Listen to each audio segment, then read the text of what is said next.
We are globetrotting through retirement on board the Norwegian Star on a 5-night cruise to Key West in the Bahamas. Plus, we have 2 relaxing days at sea.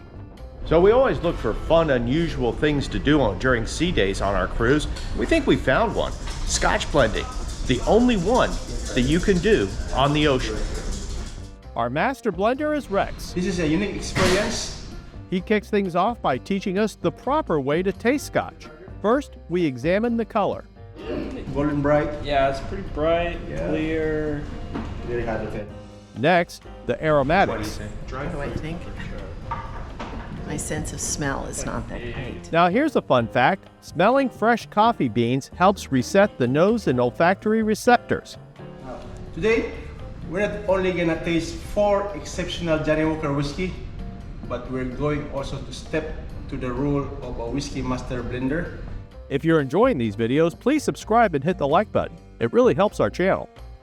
We sample 4 Johnny Walker premium blends, each highlighting a dominant flavor profile.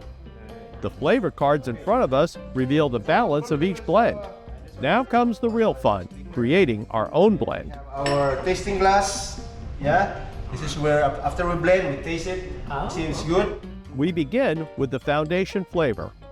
I choose smoky, then adding a complementary flavor with a contrasting fruity touch with Johnny Walker's 18-year blend. After a vigorous mix, it's time for the moment of truth and success, a perfectly balanced blend. We put a drop of water to the whiskey. And one final pro tip from Rex, adding a splash of water can dramatically change the flavor of the Scotch. I transfer my custom blend into a take-home flask and give it a name, an unforgettable souvenir from an incredible experience at sea.